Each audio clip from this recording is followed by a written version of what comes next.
Hey everyone, welcome to my channel. My name is Marissa Price. I am a healer, social worker, business educator. And I'm so glad you're here. If this is your first time here, welcome. If you're rejoining, welcome back. I have a wonderful guest with me today who has inspired me so much, right? Just stumbling across her content like 2 years ago. And I feel like my life has completely changed since then. But yeah, Stephanie Perry, I will pass it over to her to introduce herself. Hello, friends. My name is Stephanie Perry. I am a YouTube creator. I'm an author. I host a large community of Black women who are into working as little as possible, who are into taking career breaks and moving abroad. And I do these things for money. I'm able to support myself without having a traditional job because of the communities that I've created and because of the work and the content that I put out into the world. I'm glad to be here today. Yeah, thank you so much. And I should also say I'm the founder of Free Black Woman Virtual Solutions, helping Black women start and grow online businesses, inspired by Exodus Summit, Move Abroad Money 2022, which kind of like opened my eyes to the possibilities that exist in the world of online business.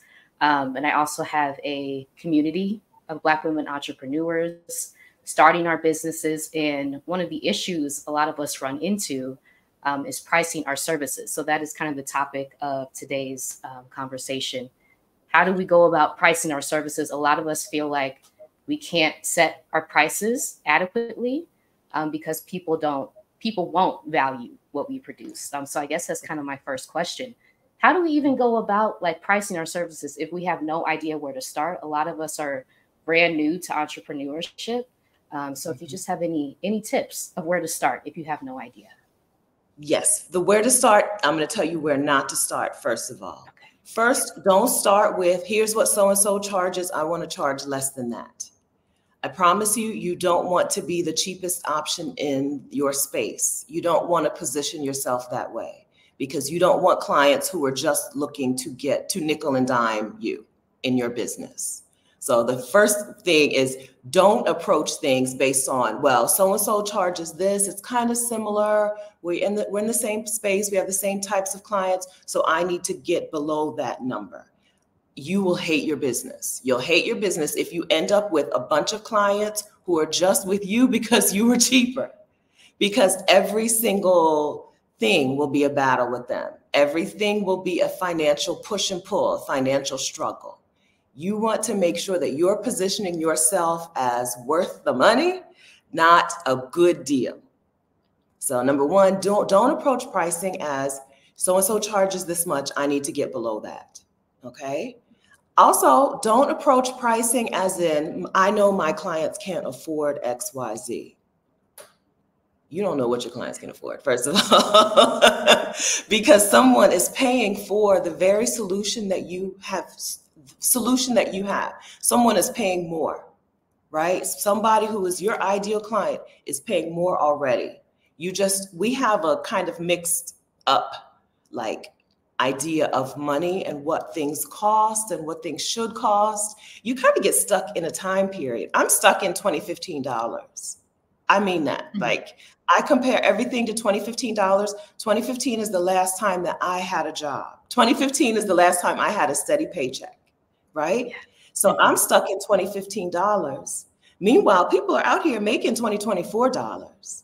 If I'm pricing stuff according to my mindset, the way that I naturally would want to price things, I'm not going to be able to live in 2024 charging $2015. Mm-hmm. Everything goes up. Prices go up.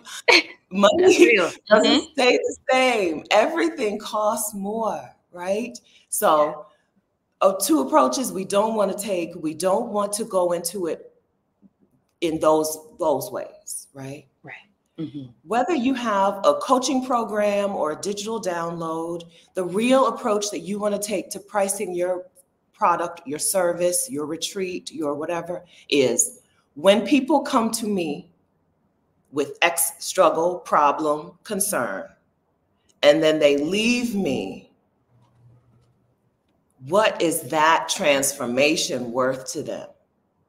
Mm-hmm. If you're a career coach and your career product, whether it's career coaching or your event where you match applicants with employers, if it's $49, you're telling people it's not worth anything. It's not really going to help you all that much. It's not going to change your life all that much. Not going to make all that much of a difference, right?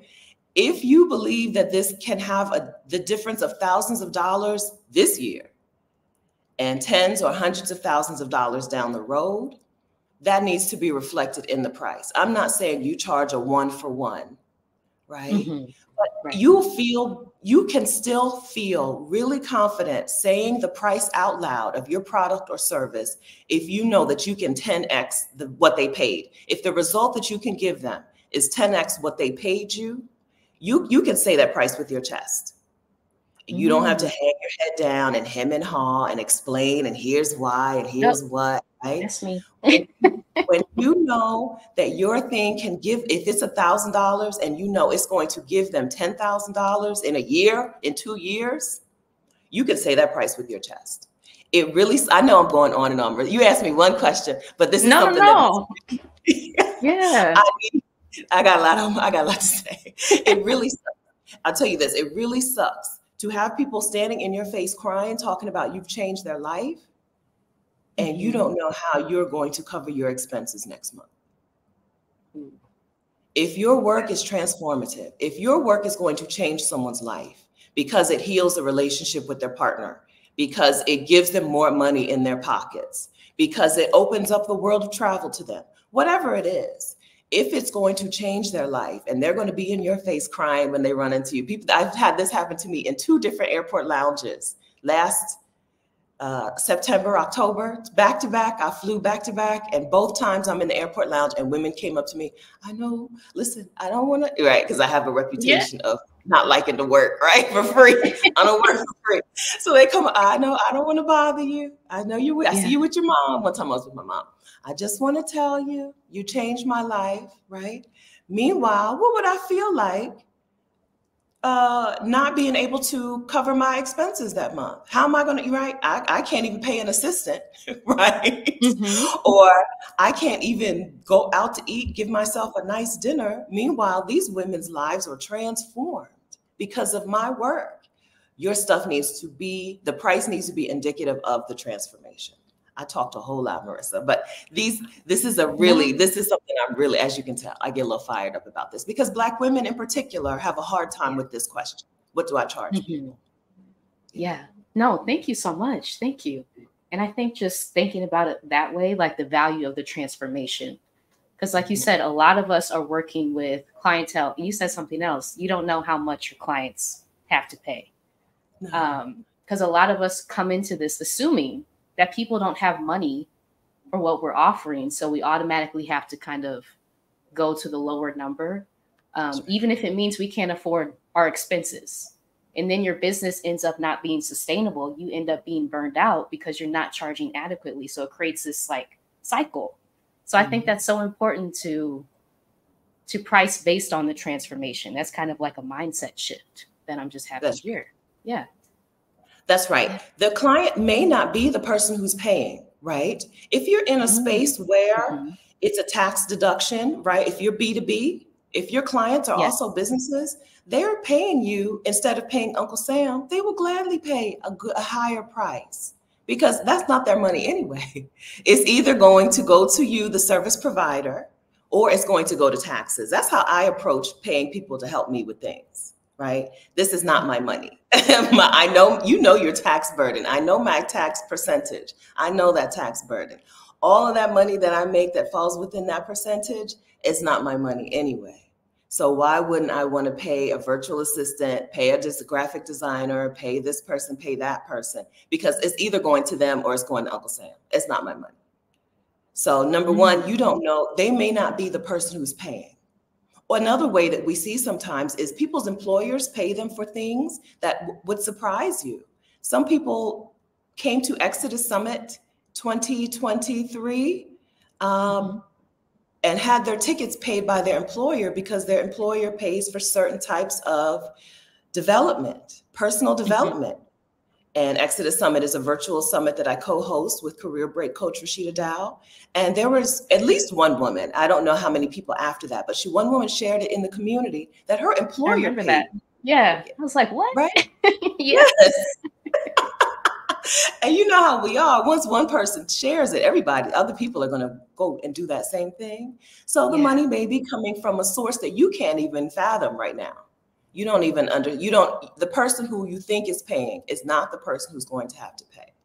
But my biggest way to solve that problem, my biggest way to solve I know my clientele can't afford to pay me problem is I give a lot of help for free. Content marketing through a YouTube channel, through a podcast, through a blog, through inside of your Facebook group, wherever in your newsletter, wherever you do it, you can give the free. Give information for free. If people want to learn the steps on how to start house sitting or take a sabbatical or something else, they can get that information for free on my YouTube channel, right? But if you need if you want individual feedback, if you want one-on-one or group coaching, if you want some extra things, those do cost money. But there's plenty of help and plenty of women who have been served inside of my business for free without me having to charge nickels and pennies for my paid stuff, my paid products and my paid services. Create a place where people can find information from you for free. If you're going to feel super guilty about charging good money, then do it for free somewhere, but not with individual feedback, not taking up your time, right? Not getting coaching, but getting information from you on your YouTube channel. YouTube is a wonderful place for that, right? Let that be the place that people who can't afford to work with you can learn from you. And then once they get to the place where they can afford to work with you, they're going to be more than happy to pay you, because look at the transformation you've already given them for free. Yeah, that's so true. That's so true. And I feel like a lot of us undervalue even the stuff we put out for free, right? People aren't even paying for this. We're offering this because it's a lot of our like passion areas that we're just sharing this information. And we will undervalue that and not even realize the impact it's having on other people. Which, that kind of brings me to like my next question. A lot of these are like deeper issues that we're dealing with, which is something we talk about in the community that I have. Like feeling like you're not worthy, right? Feeling like you're not worthy of setting prices, that the stuff that you create and provide to people that is changing lives, no one cares about, even though we know that's false because of the feedback we receive. But sometimes it doesn't land, right? And we're still out here kind of thinking that we're at square one when we're creating all this value, making all this impact for other people and changing people's lives. I guess that's just my question. Like, how do we really sit with that? Like starting there, that what we are creating is actually valuable and it's worth something. I think it's important to create a place where people can share that, can give you that feedback, can report back to you. Create a place where people can come and tell you what you did for them, right? Even if it's going live sometimes on YouTube just for people to thank you. Not kidding. I'm not kidding. Wow. We need that. We need that. Our brains are telling us how to feel about things and what to think about things. And sometimes we need to feed our brains, right? We need to give our brains that good input. So create a time and a place for people to give you positive feedback. If you have a YouTube channel, you should be doing YouTube lives sometime. It doesn't have to be every week, but sometimes you should be doing YouTube lives, because especially if your community is Black women, they will tell you, they will thank you, they will give you your flowers. Let people thank you. If you have a Facebook community, ask people to share their wins in the Facebook community. If you have a podcast, give people, some podcasts have like a phone number where people can leave a voice message, right? Oh, wow. Yeah. Yeah. That's amazing. Yeah. Create something. Seriously, we need it. We need it. Being in business for yourself is hard. I just saw a thread on Twitter today where somebody was like, they tell you to start a business, but they don't tell you how hard it is, right? How frustrating it is, how much work it takes until you get some traction, right? So give yourself that gift. Give yourself that. Create a place where people you have helped can thank you, can give you some feedback, can let you know what's happening. I love to send a newsletter and be like, reply to this email if, right? Oh, wow. So, yeah, I need the feedback, Marissa, because I am not naturally a hard worker. I don't want to work hard. Yeah. And so when things do get hard, I need a little extra oomph. I need a little reason to keep going. And sometimes that reason is just as simple as, hi, Stephanie, you don't know me, but I saw some videos. I started house sitting, and now I'm in XYZ city with my granddaughter on vacation for free in a house sit, right? Okay, now I'm ready to make another video. Okay, now I'm ready to do some more coaching calls.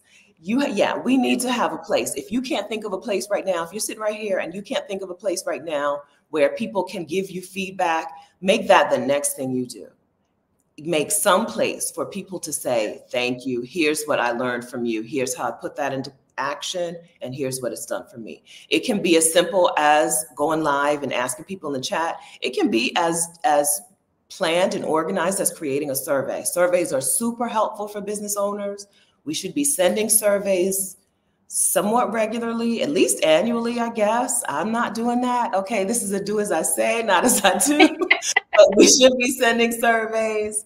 But even if you don't have time to put together a survey, I use Typeform, right? But even if you don't have time to get a Typeform survey together, at least create a space. Go onto your YouTube community tab. YouTube community tab is really a good place to be in community with your YouTube subscribers. There's less of an algorithm interference, it seems like. Yeah, it does. Yeah. It seems like a really good place on the internet, right? It's hard on Instagram to get your own followers to see your posts. It's hard, right? It's hard in some places, but the YouTube community tab right now seems to be a pretty open space. So it can be right there, asking people, hey, has this been helpful to you at all? What's been helpful? And then give me some flowers. I need my flowers. I love that idea. Yeah. And creating a survey, like you said, just to get that feedback to let you know, we need that, right? We need that. And entrepreneurship can be lonely, especially if you're a solopreneur doing all this by yourself. You're not really able to see the impact day to day. So having like a method like that where you get feedback from people, so you can see how the lives that you changed, you are having an impact, even if it doesn't feel like it day to day when you're in the weeds. You are impacting people's lives. Yeah, that's right. I want to say one more thing about not feeling worthy. Okay. Yeah.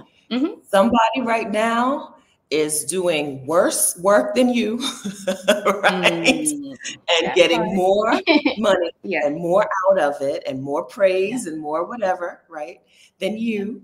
So sometimes, seriously, I believe in being motivated by the positive and the negative, right? I think some of the girls out there call it the shadow side, right? Lean into the shadow side sometimes. But seriously, look at some other people's work out there. Look at what some other people are doing out there and see if it doesn't tell you, oh, I deserve to be charging more. This is what they're charging for that? Oh, please, let me raise my prices. Seriously, sometimes it's just a matter that we don't want to. Comparison really is the thief of joy. And we don't want to do too much comparison. But sometimes you just want to see what's going on out there and use that not to lower your prices, but to raise your prices. Don't use comparison to lower your prices. You don't want to be like we said, you don't want to be the lowest priced person in your space. Okay, absolutely not. You don't want what that message says. But if you may very well see that you are worthy of being the highest charging person in your space because of what other people are out there doing, what their clients are getting or not getting for more money than what you already charge. That's great advice. Thank you. And that our discussion kind of touches on something else that a lot of us struggle with, at least in the communities that I'm in, which is self-promotion. Yeah. So feeling like you're taking up too much space, right? Even if you put the request out there for feedback, it's like, am I doing too much? If you have any tips on how to move with that fear of feeling like you're too much, because a lot of us have received messages that were being too much. So we learned to shrink. And as an entrepreneur, you really have to be kind of bold and put your things out there. And yeah, take that bold stance. So if you have any like tips or suggestions on how to move with that fear of self-promotion. Nobody is served from you being humble. I'm not a fan of humility. I don't think humility is for Black women. I'm not into it. If anybody can be served by what you do, then you're actually doing them a disservice by staying humble, by staying quiet, by shrinking, by not promoting what you do. You're not necessarily promoting yourself, although you're promoting what working with you can do for them, right? Mm-hmm. If you don't tell people what working with you will do for them, then they're the worse off. Wow. It's kind of harm, right? I think you're doing a harm to people by not sharing your work, by not sharing what you do, by not sharing your successes and your wins and your clients' successes and your clients' wins. You're hurting the next person. So, yes, we've all received those messages, right? I've had probably every boyfriend in my life has made it his mission at one time or another in our relationship to make sure I understood that I wasn't all that, right? That is messaging that women get in their lives, okay? But that messaging doesn't have to be the boss of us. We don't have to internalize it. And if we have internalized it, we don't have to keep it. And if we have kept it, we don't have to use that today, right? Even if we have internalized those messages, even if we carry that with us today, we don't have to act like it. Right now, we can fake that. There are some things that it's okay to fake. It's okay to fake enjoying promoting your work. Fake that. Fake it. Fake it until you no longer have to fake it. If you're afraid to promote your stuff out there, fake it. Pretend like you enjoy it until you do. Long time ago, I was a combat sports fan, and Mike Tyson said he had to train as if he loved it, right? He didn't love training, but he trained as if he loved it. This is a thing in your business that you can pretend to love until you do love it. Because there does come a time when you can see there is a direct correlation between me talking about my work and me getting new clients. And so at some point, you love it, right? You will love it. I send out 4 newsletters every week when I'm on schedule. I have 4 separate email lists. Okay, it's a lot. It's too much, but I know, Marissa, I know. But that's the way I've set things up. I've segmented things really specifically. So I send out 4 newsletters every week. It's a thing that it's not my favorite thing. I prefer turning on the camera and talking as opposed to the newsletter, right? It's not my favorite to do, but you know what? As soon as I do, if I had my phone turned on, I would start to hear the little cash register ring from my app, from Shopify, from the newsletter. There's a direct line between me sending my newsletter and my business making money. My business making money means the people who work inside of my business make money, right? All the things I enjoy about being a business owner come as a result of me doing the thing that I'm not really a fan of, but I do it as if I love it because it brings me to the things that I really do love. I get to meet new clients when I do these things. So these things, promoting your business, promoting the work that you do, promoting the transformation is a thing that you can pretend to love until you actually do love it. That mindset is common. You're not wrong if you feel like, oh, I don't like it. I don't like promote. You're not wrong. And it doesn't mean that entrepreneurship isn't for you. It doesn't mean coaching isn't for you. It doesn't mean hosting retreats isn't for you. It just means this is a part of the business that you're going to have to pretend to like for a while. And then after a while, you'll love it. And then maybe even before that, you can just pay somebody else to do it, right? Yeah. But when we talk about what we do, we get new people's attention. And if you want to grow your business, if you have a message that you want more people in the world to hear, or more people in your small community to hear, right? Then it requires us to talk about it. And talking about it doesn't have to be self-promotion. It can be transformation promotion. Although there is a point, there is a type of content that you make that has to be about you. I think all of us, all Black women, business owners, we need to also be making content about us, right? But the majority is about the transformation that we help to facilitate in our clients. So talk about that, promote that, share that. That's a powerful reframe. And especially as like an introvert entrepreneur, a lot of us are like, this feels very uncomfortable. So if you like adopt that mindset that you can fake it until it does feel comfortable. And like you said, it doesn't mean that you're not meant to be an entrepreneur, because a lot of us will fall into that. If it feels uncomfortable, I'm going back to what I know because this is new territory. You just kind of have to work through that, fake it.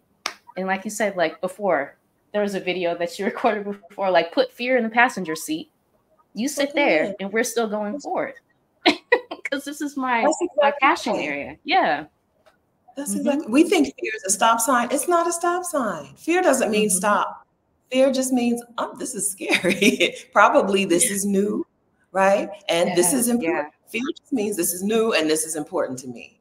Okay, take it with you. Take the fear with you.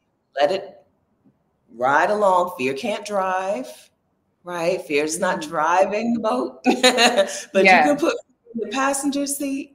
And then it shrinks as you go. And then you start to do something new and it grows a little more and it shrinks a little more. When we prepare to do new things, but we forget that fear is going to come along, we get so surprised by fear every time. No, it's supposed to be there. This is a part of growing. Fear is a part of living, of growing. It's a part of all of that. And so we should have a plan for the fear instead of being so shocked by it when it shows up and slamming on the brakes because here's fear. No, have a plan on how you're going to operate even though you have that fear. I recommend saying out loud that you're afraid. Pretending you're not afraid uses so much energy and brain power and all of that. It's sometimes trying to pretend you're not afraid is worse than just being afraid and doing it, right?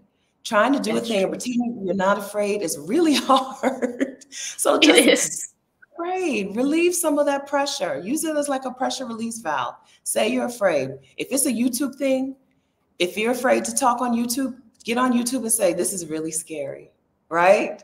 If it's whatever it is, say that you're afraid and then do it. It'll be easier later.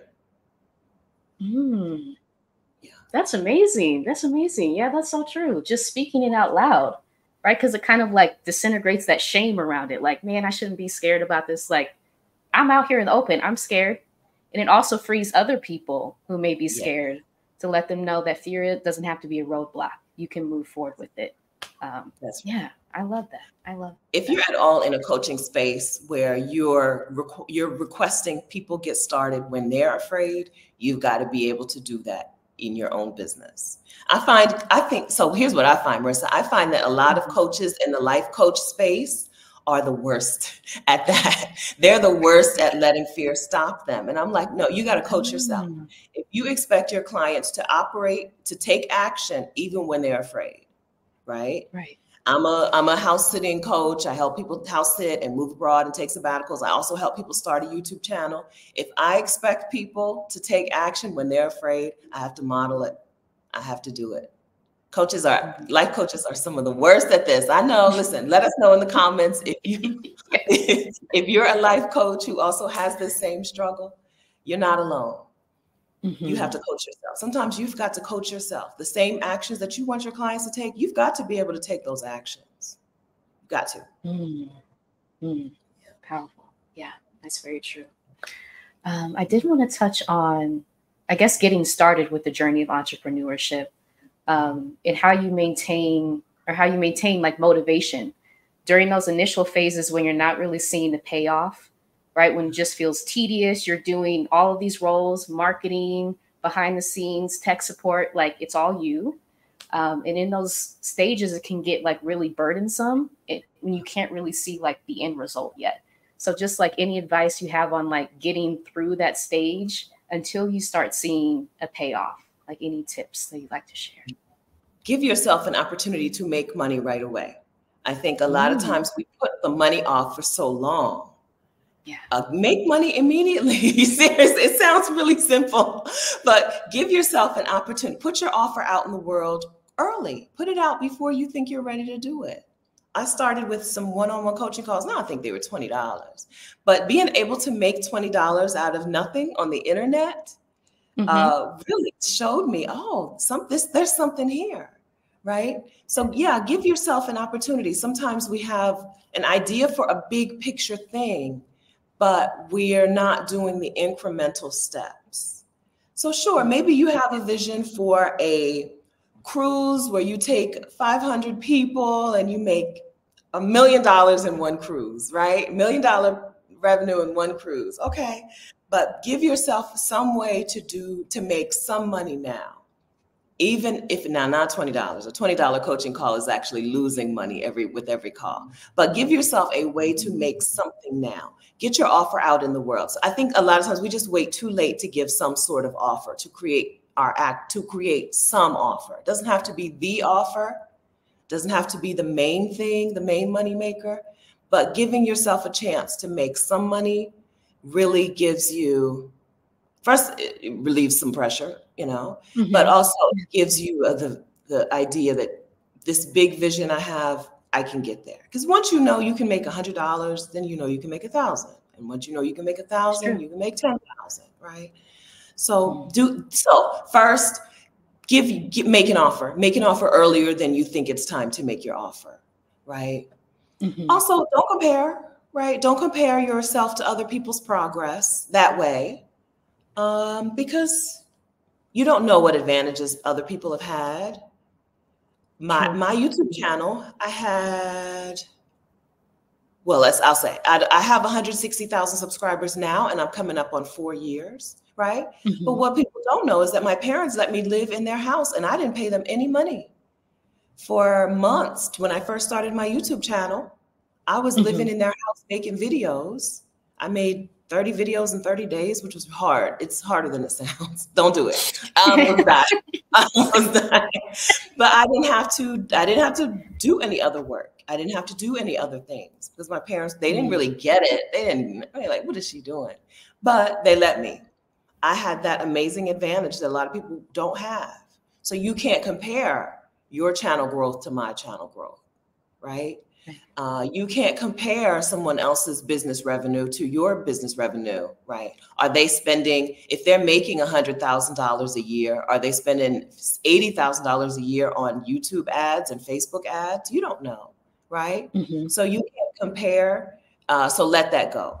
Decide on what you need in your business. Yes, get advice and get coaching and be in community with other people, but don't let their pace of growth dictate what should be your pace of growth. Right. We're going to grow at different speeds. We have different types of clients. We have different offers. We're positioned in different ways. Don't compare your growth to other people's growth.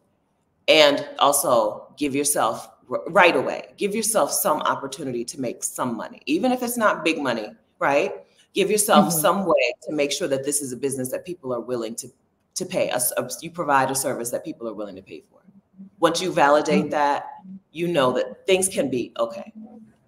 Yeah, thank you. And I think with all the opportunities that exist in the online business space, right, to create digital products, to become a coach, just using something like Calendly, which can be a free tool.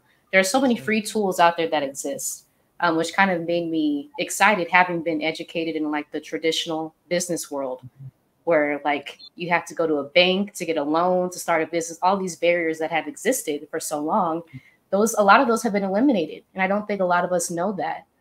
So I would love to hear just like your thoughts on online business as it relates to Black women and the opportunities that exist for us to start our businesses, pursue our passions. And like you said, just put an offer out there and see how it lands, because the startup cost can be zero, so that you can see what resonates with your target audience. So yeah, anything you have to share just around the opportunities that exist in the online business Yeah. space? So this creator economy or this youpreneur economy has the potential to be a wealth creator for Black women like we haven't seen yet, right? Like we have not seen yet. As we know, Black women in the United States are the most educated population, but we're earning the least in our jobs, and this is a real opportunity for us to catch up, or catch. I don't know. I don't want to say more than catch up, but close the gap. Let me say that. Close the gap. And so take full advantage of it. Even if you're not a person who is considering actually leaving your job and doing something full time, find a way to make your money inside of this youpreneur time that we're in, right? If you want to call it reparations, right? Which is why I say don't do the bottom of the barrel pricing. If you want to consider this a way to make some reparations, consider it that. I don't care what you call it. But yeah, it's an amazing time. So no one has to crown you worthy of being the person who does that thing, right? No one has to give you permission. YouTube and Calendly and PayPal have leveled this playing field, right? They have given us the opportunities to make money our own ways. So take advantage of it. You don't have to go through a whole lot of training and validation other than putting your offer out into the world, like seriously putting it out into the world, not just putting it on your website because nobody comes to your website, but like putting it out into the world, creating a place. I'm always going to start with YouTube channel, right? Either your YouTube channel or be a guest on other people's YouTube channels, but create a place where you give people the invitation to your product or your service. Put your offer out into the world and use that as your place to learn and grow and practice. You don't have to do a whole lot of behind the scenes stuff before you get the most basic version of your thing out into the world, right? So I started my YouTube channel with just me talking, and then I discovered interviewing people. And then I discovered doing a series of interviews. That series of interviews with Rashida Dow became a virtual summit that we hold every year. In 4 years, we've sold $1 million of tickets to our virtual summit, right? This started as a series of YouTube interviews, right? In 2019, we interviewed 12 Black women about their career breaks. This ballooned and blossomed into what is now Exodus Summit, but it started with us doing the easiest thing. Start with the simplest, easiest thing, which was just let's interview some women on our YouTube channels together. And then we turned it into something more complicated, more bigger, right? But start with something that is within your reach, something that's easier for you to get started with, and see what could happen. You don't have to necessarily have a vision for the end, right? You don't have to have a vision for down the road to get started. And see, and then make adjustments. The good thing about the internet as it is today is that it's easy to get started. It's also easy to pivot. It's really easy to change, right? To get feedback from people. If you've created a place where people can give you feedback, get feedback from people and take the feedback you want to take and ignore the feedback you want to ignore and make some shifts and some changes. You don't need to create a physical store, right? Imagine starting a bakery and then decided, actually, I don't want it to be a bakery. I want it to be a coffee shop, right? The pivoting that needs to happen there is requires a whole lot more than what it would require. And then you decide, actually, this is not a coffee shop. It's more like a bar.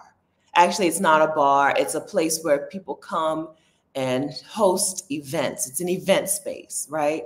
All the changes and machinations you would have to go through to make those pivots, as opposed to narrowing down your coaching services, which can be done with, just the words you say out of your mouth.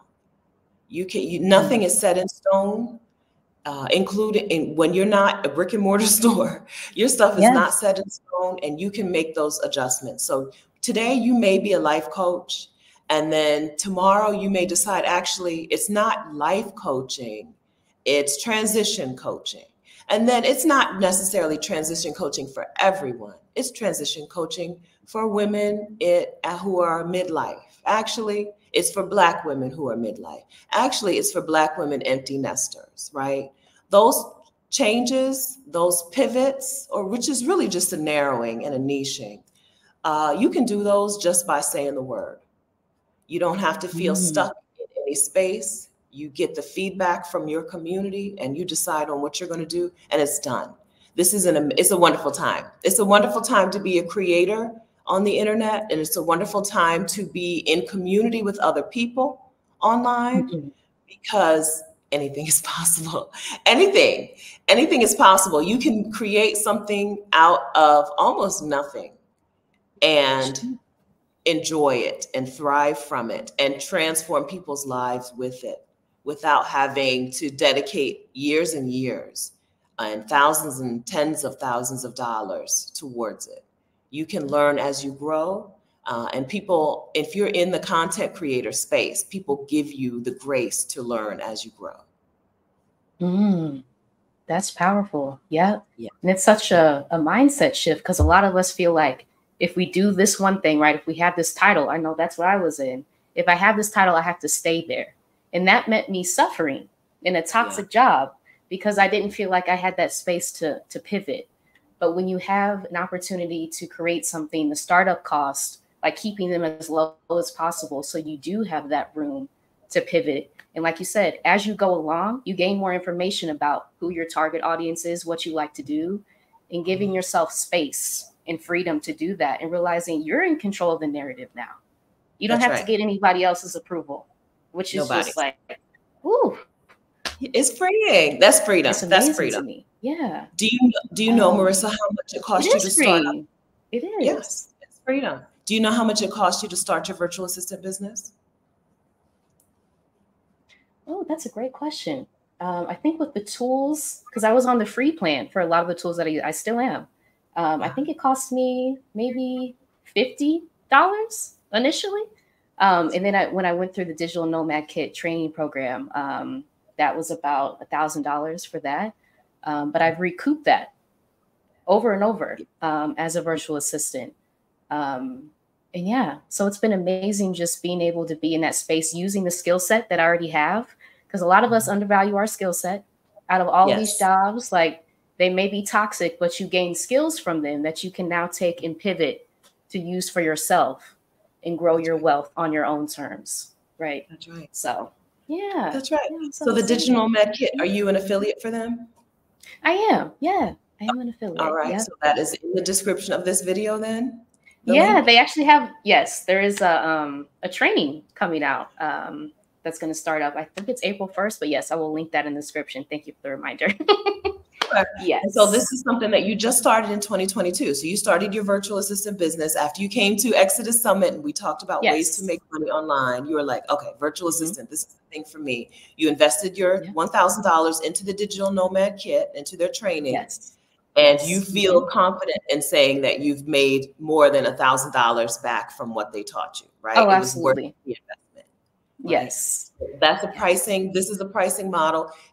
Some Black women right now are teaching people to do something that is going to give them the same amount of profit that you're getting or the same amount of money that you're making. But instead of charging $1,000 for it, they're charging $49.99 or something, right?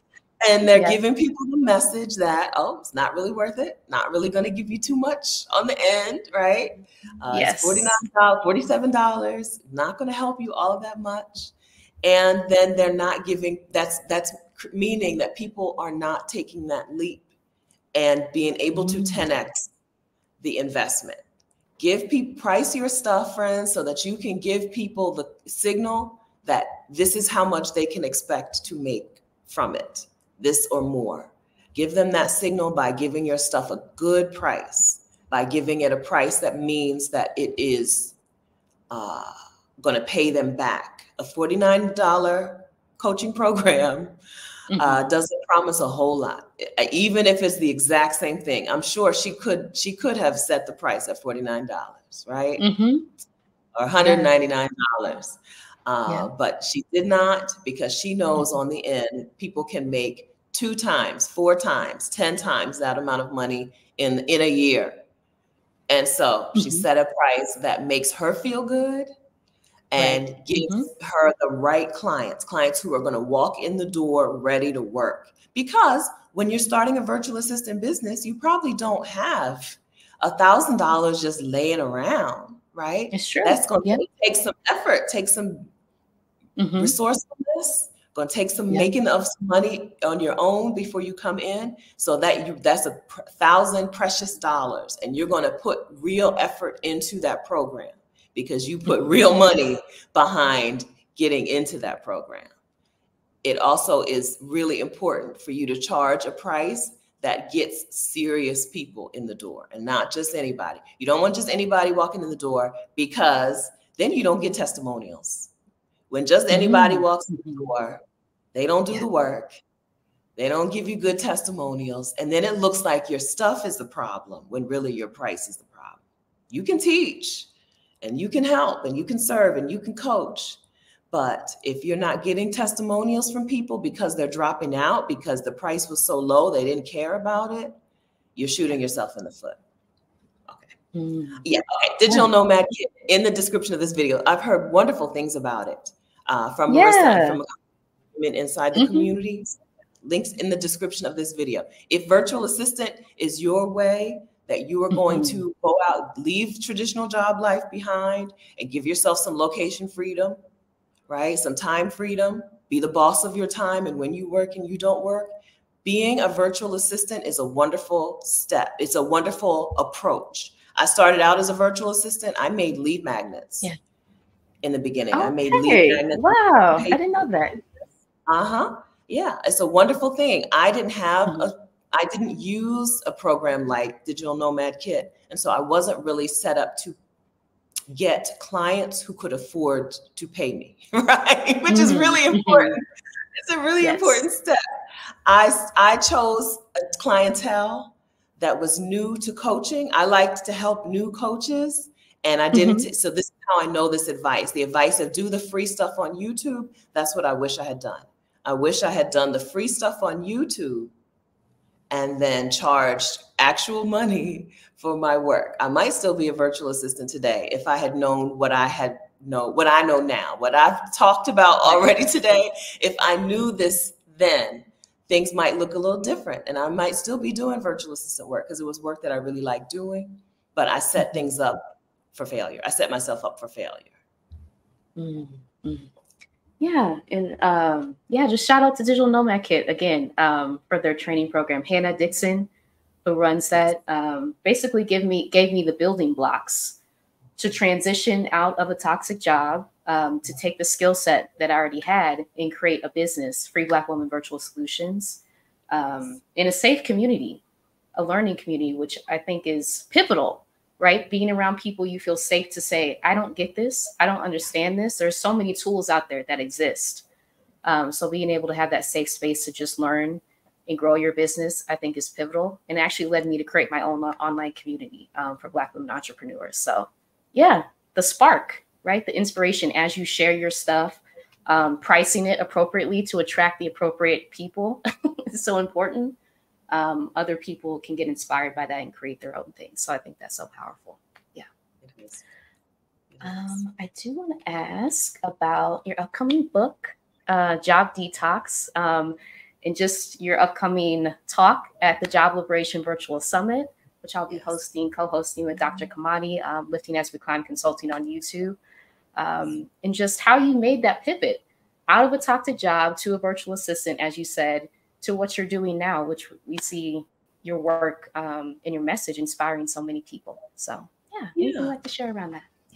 Yeah, thank you. In 2015, I thought I was taking just a career break, and it ended up being me breaking up totally with job life, breaking up with having a traditional job. I thought I was going for a year, and I was going to come back to working in the pharmacy. I worked in a hospital pharmacy. I was a pharmacy technician.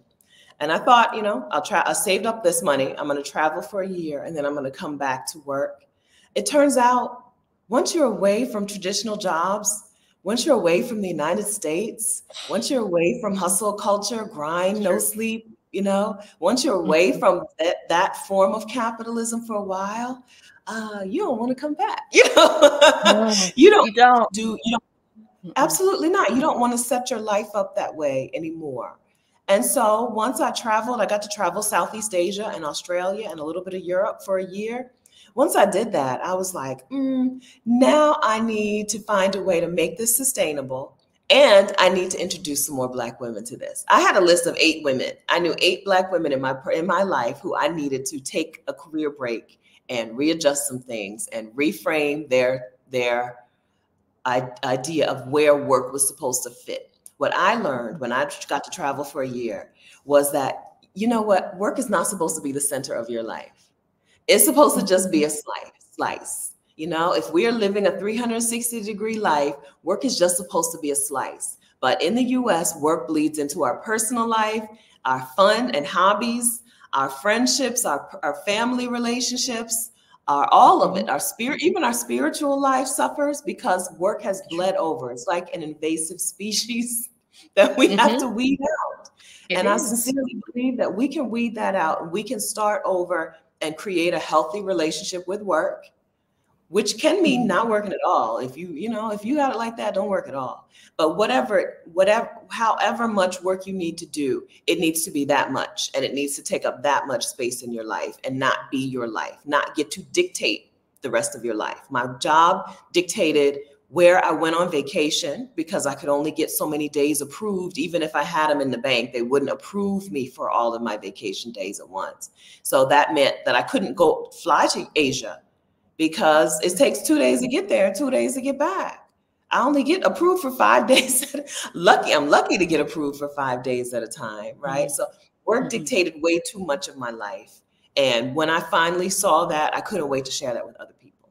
So I am speaking in the Job Liberation Summit about how to put work in its place in your life, how to detox from work being the boss of you, and how to create that transition, that transformation from being a person whose work is in charge of their personal lives, right? In charge of their money, in charge of all of this, to a person who has work in its place. We're going to talk about how to do some pretty drastic and radical things. All of me, not just me, all of the speakers are going to come in and teach you some pretty radical shifts, a radical approach to no longer having work be in charge, no longer having work be the boss of you. Because you can leave a toxic job and then just go replicate it someplace else. You can leave a toxic job and just recreate that harmful pattern over and over again. Or you can resolve that relationship. So we're going to talk about this. I'm on the first, I don't know if I can say, is the schedule out? I don't know if the schedule. Yeah, it is. It is. Yeah. The first day of the Job Liberation Summit.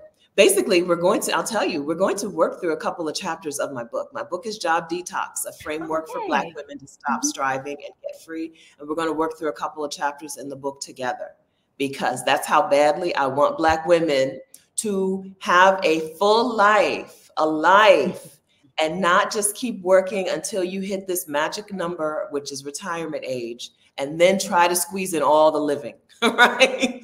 We don't want to hold off till we're at this magic age of 65 or 67 or 72 now, right? We don't want to hold off on all of life until we get to that number and then try to squeeze it in when we have beaten our bodies to death, when we have exhausted our minds, when we have ruined some relationships, right? We don't want that. We don't want that. We've seen that happen to generations. We've seen generations of Black women working until they die, working until they drop. We don't want that. Okay. We don't want that for us or for the younger women. And so we're going to work on that together inside of the Job Liberation Summit. Yay. I'm excited. Yay. I'm so excited. Yay. I'm super excited. Yeah, we got you guys got the dream team together. You got an amazing team of women. I'm excited working like alongside these women. This is a weekend that is going to change. It sounds cliche. I'm trying to say it not in a way that's like, oh yeah. But like seriously, it's going to change Black women's lives. There are Black women who will come in that weekend, right? One way. They will leave at the end of the weekend with a new plan, a new course of action, a new community behind them, a new vision for their future, for their lives. And that vision is going to impact not just them, but any future generations of their families, right? This week, this is a weekend that's going to do that for the Black women who are attending the summit. So I'm so excited to be in the number. I'm excited to be one of the speakers. The women who are speaking at this summit are Black women who love Black women, right? Who love to come in and share what they know, and who are community builders on their own.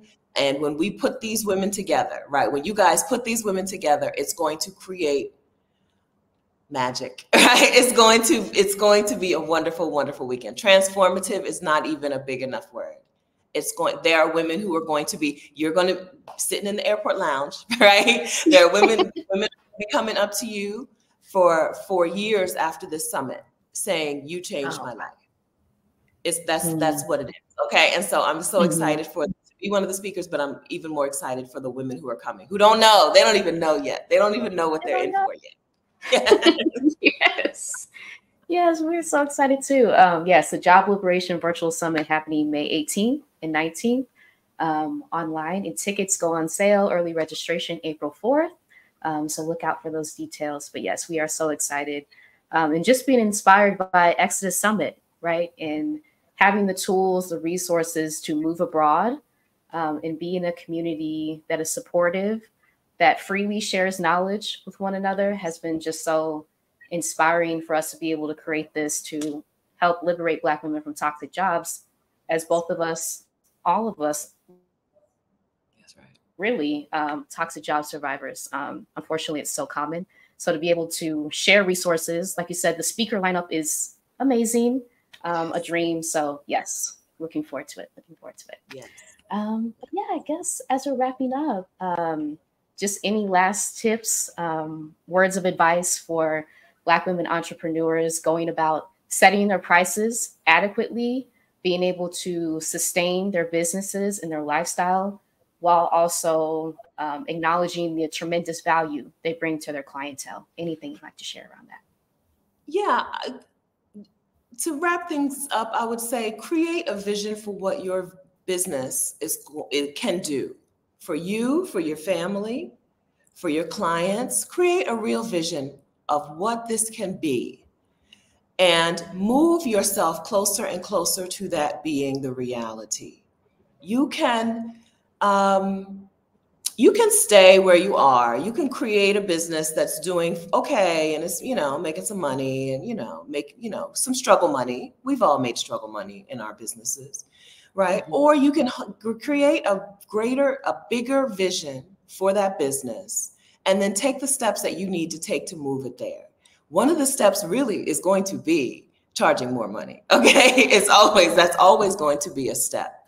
But it's about knowing the impact, knowing the transformation, knowing the value that this thing brings.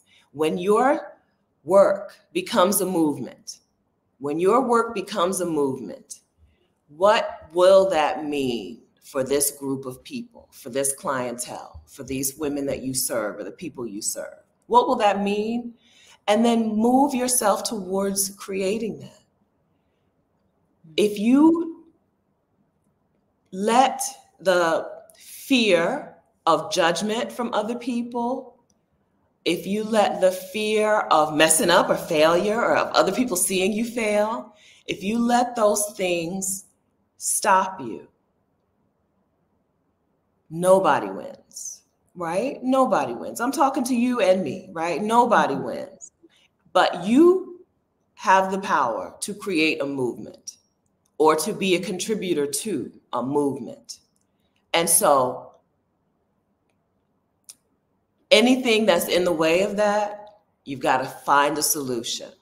And if that thing in the way is you talking about your business, you promoting your business out in the world, if the thing in the way is that you don't want to charge enough money to get a clientele who's coming in ready, solve those problems, fix the problems. Instead of shrinking your vision, shrink those problems, shrink that fear by taking action.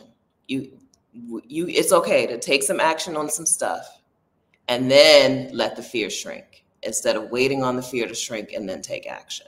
Hold on to a vision for your business, for your community, for your service that you provide. Hold on to a real vision for it and then keep moving closer to that. It doesn't have to be, you don't have to be, or the vision can be reality, right? That vision, that thing that you have in your mind that you see, it can be reality. The difference between somebody else who has made that vision into a reality and you is just time and action, right? It's not anything other than some time and some action. So close the gap by taking time. By taking action over time, and get yourself closer to what you know is possible. You know this could be. Get yourself there. Powerful, powerful. Yeah. Thank you so much. Thank you so much for being here. I just have to give you your flowers for like setting so many of us free, right? And I'm so excited to read your upcoming book, Job Detox, and I'll link the pre-order link in the description. Excited to have you speak. You're the first speaker at the Job Liberation Virtual Summit for Black Women coming up May 18th and 19th. And just for everything that you continue to share with us to make us realize we have options, right? And freedom is attainable. So thank you so much for being here. Thank you so much. One day, Marissa, I'll see you in the real world. Thank you. Yes, we gotta make it happen. Yes. Yes. All right. I'm very jealous of Kat. I'm so jealous of Kat and Roshni. Come on. Yes. Okay. Yes. I just went on a little meetup tour, but yes. I know. I'm glad. Thank you so much for having me. You're welcome. You're welcome. Yes, all the links are in the description. And thank y'all so much for watching. Please subscribe. Got to say that I was in the YouTube challenge, Stephanie's YouTube challenge. Always forget to say that. Please subscribe, like, comment, and share this video as well. Until next time, y'all. Thank you. Bye.